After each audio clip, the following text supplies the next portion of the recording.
আসসালামু আলাইকুম viewers, Crocker স্পার্কের পক্ষ থেকে আরও একটি নতুন ভিডিওতে আপনাদের সকলকে স্বাগতম। প্রতিদিন তো আমরা ভিডিও করি, আজকে একটা টিউটোরিয়াল দেখাবো, যেটা হচ্ছে গিরির পোর্টেবল এসি কীভাবে ফিটিং করবেন সমস্ত আজকে ডিটেলস দেখিয়ে দেবো।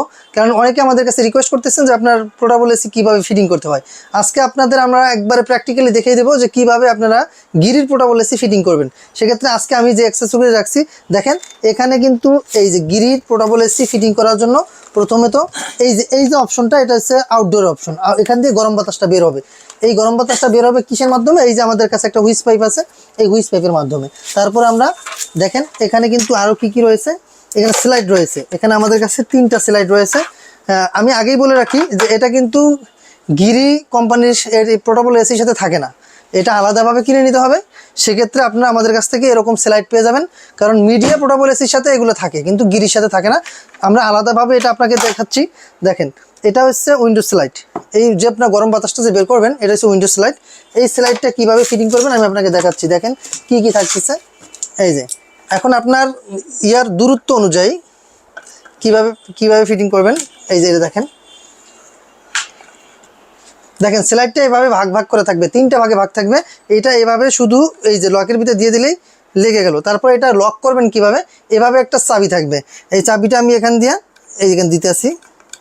এই যে দেখেন, এই যে চাবিটা দিলাম সুন্দরভাবে, কিন্তু এই যে এটা একটু উপর দিয়ে এই যে লেগে গেছে। এখন আপনি এটা টাইট দিয়ে দেবেন।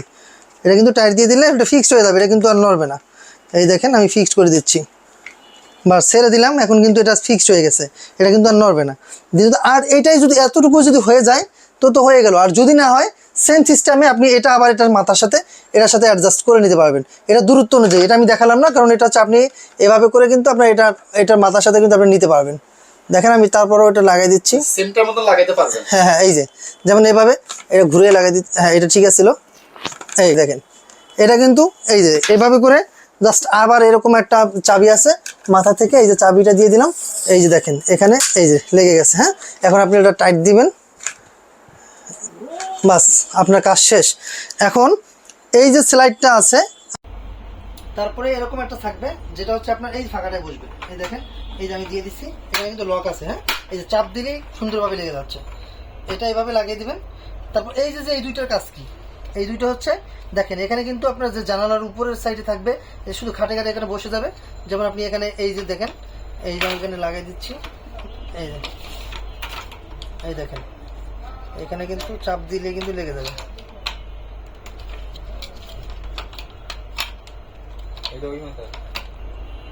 এই যে এটাই মাথায় লাগিয়ে দিবেন। পরবর্তীতে এই মাথায় যেটা থাকবে, এরকম দুই মাথায় দুইটা লাগিয়ে দেওয়ার পরে এই দেখেন এটা কিন্তু এই মাথায় লাগিয়ে দিবেন। এই যে এখন হচ্ছে এই যে এই মাথায় একটা বসবে, এই মাথায় একটা বসবে। আপনি এইভাবে সুন্দরভাবে লাগিয়ে দিবেন। লাগিয়ে দেওয়ার পরে যেটা হচ্ছে এই যে এটা আছে দেখেন, এইটা দেওয়ার কারণ হচ্ছে এটা কিন্তু বাইরের সাইড থাকবে। এটা বাইরের সাইডে থাকার কারণে এই যে এটা কিন্তু এখানে চাপ দিলে কিন্তু লেগে যাবে।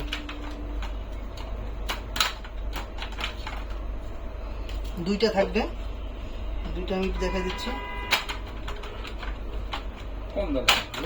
দেখেন এভাবে কিন্তু লেগে যাবে। এই দেখেন এখানে কিন্তু লক আছে, এই যে উপরে এই যে লকটা আছে, এই লকটা কিন্তু উপরের সাইডে এভাবে বসবে। বসার পরে কিন্তু এভাবে লাগাই দিতে হবে, বাস এখানে কিন্তু হয়ে গেল। এই দেখেন এই যে ঠিক আছে, এটা কিন্তু হয়ে গেছে। এইভাবে থাকবে। এই কিন্তু উইন্ডো স্লাইডের কাজ শেষ। ঠিক আছে, উইন্ডো শেষ। এখন আসি আমরা এইটার যে মাথায় যেটা বসবে, এই যে এইটা দেখেন এটা কিন্তু লক সিস্টেম। এইভাবে দিবেন, এইভাবে কিন্তু চাপ দিলে কিন্তু এই যে লেগে যাচ্ছে। এই যে আমরা চাপ ঘাড়ে শুধু চাপ দিয়ে লাগিয়ে দেবো। এই দেখেন হয়ে গেছে, এটা কিন্তু শেষ কাজ। এখন এইটা হচ্ছে আপনার ভিতরের সাইডে থাকবে। এই যে দেখেন এই যে আপনার কিন্তু এই যে লাগানো শেষ। এখন শুধু আপনার এটা এই যে ভিতরের অংশ আমি এভাবে ধরেন, এভাবে থাকবে। আমি ধরেন এটা আমার জানালা, এখন এটা আমি টান দেবো, প্রায় 4.5 ফিট হবে। আর যেটা আপনার ভিতরের অংশে থাকবে, এই যে দেখেন এখানে কিন্তু লেখা আছে সুন্দরভাবে টপ।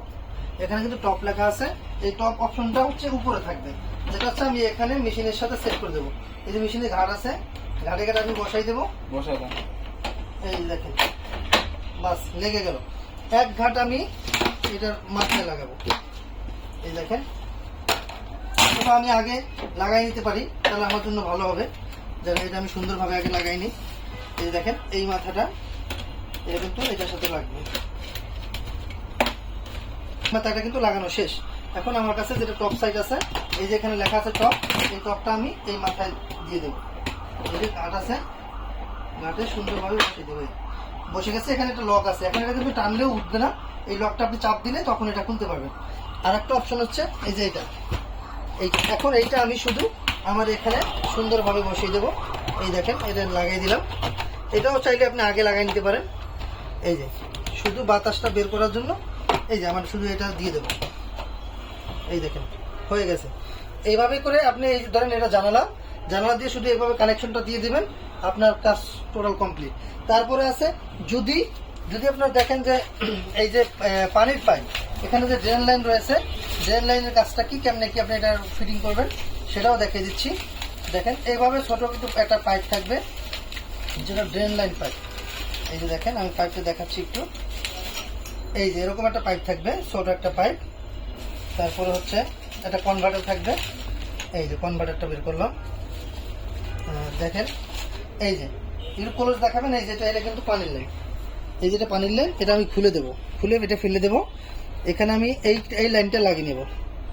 দেখেন, এরকম এই যে এটা আছে, এটা ফেলাই দিতে হবে, এটা ফেলে দিতে হবে। তারপর আপনার এই কনভার্টারটা এখানে লাগাতে হবে। এই দেখেন, সুন্দরভাবে যদি আপনি এভাবে করে লাগিয়ে নেবেন, সুন্দরভাবে কিন্তু লাগানো হয়ে যাচ্ছে। তারপরে এটা লাগানোর পরে আমি এই ক্লিপটা একটু গোড়ায় টেনে দেবো। গোড়ায় টেনে দিয়েছি। তারপর এই দেখেন, শুধুমাত্র এভাবে ঘুরাবো, 4-5টা প্যাচ দিলেই কিন্তু আমার এটা লেগে যাচ্ছে।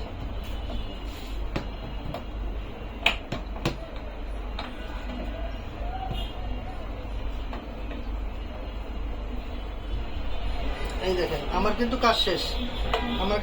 এখন আপনি এখানে একটা বালতি দিবেন, বালতি দিলে এটা দিয়ে পানির লাইন পড়বে। আর দ্বিতীয় নিচে আর একটা পানির অপশন আছে, ড্রেন লাইন। এই ড্রেন লাইনটা শুধু 2 থেকে 3 দিন পর একটু খুলে দিবেন, তাহলেই হবে। আর এটা দিয়ে সবসময় জন্য পানি বের হবে। আর এই যে এটা যে নেটটা দেখতে পাচ্ছেন, এই যে কস্টিপটা আমাদের, এই কস্টিপটা আমরা যদি খুলে ফেলাই, একটু দেখাই দিচ্ছি আপনাদের কিভাবে খুলবেন। এই দেখেন, এটা আমি খুলে ফেললাম। এটা খুলে ফেলার পরে দেখেন, এই যে আমি নেটটা আছে, এটা কিন্তু টান দিলেই খুলে যায়। দেখতে পাচ্ছেন? এই নেটটা আপনার 15 দিন পর পরে একবার ওয়াশ করতে হয়। যেটা আপনার ধুলোবালি আটকে গেলে বাতাসটা আপনি পাবেন না, বা বাতাসটা ঠান্ডা আসবে না। তখন আপনি ভিতরে দেখতে পাচ্ছেন, এটা কিন্তু 100% কপারের, যেহেতু সিলভার কালার, কারণ কপার হচ্ছে এটা গ্রোপ কপার, যার কারণে এটা দেখতে পাচ্ছেন আপনার সিলভার কালার। গ্রোপ কপারের আপনার কপারের 2টা কালার হয়, একটা গোল্ডেন, একটা হচ্ছে গ্রোপ। এটা হচ্ছে গ্রোপ কপারের। এই যে দেখতে পাচ্ছেন, এটা হচ্ছে এভাবে লাগিয়ে দিবেন। এটা কিন্তু লাগানো খুব সহজ। এই যে আমি খুললাম, লাগালাম, হয়ে গেছে। এখানে একটা ইয়া আছে, বাস লাগানো শেষ। আমি দরকার আবার এটাকে আগের মতো করে দিয়ে রেখে দিলাম। এভাবে করে আপনারা এই পোর্টেবল এসিগুলো ফিটিং করতে পারবেন খুব অনায়াসে। এবং এর সাথে সাথে দেখেন আরো অপশন দুটো আছে। এই যে দুটো দেখতে পাচ্ছেন, এই দুটো কিন্তু আপনার কস্টিক। এটা হচ্ছে এই যে আমি এখন যে লাগাচ্ছি, এই যে আমার 2 পাশ দিয়ে এই কস্টিকগুলো মেরে দিতে হবে। এবং আপনার যদি জানালায় ফাঁকা থাকে, ফাঁকা জায়গায় আপনি এরকম একটা ফোম পাবেন, ফোমটা দিয়ে আপনি জানালার পিছন মানে নিচে যেটা আছে ফাঁকা জায়গাটা, এই ফাঁকা জায়গাটা বন্ধ করে দেবেন। এই ছিল আজকের মতো ভিডিও এবং টিউটোরিয়াল। এই যে একটা প্রয়োজনীয় একটি ভিডিও আমরা করলাম, এইটা যদি আপনি শেয়ার করে দেন, আপনার বন্ধু বান্ধব কিন্তু খুব উপকৃত হবে। সেক্ষেত্রে আমাদের এই ভিডিওটা আপনারা বেশি বেশি শেয়ার করে দেবেন। যারা পোর্টেবল ইউজার আছে, যারা পোর্টেবল এসি ব্যবহার করে, তাদের জন্য খুব হেল্পফুল একটা ভিডিও হবে। সেক্ষেত্রে আজকের মতো এখানে বিদায় নিচ্ছি। আল্লাহ।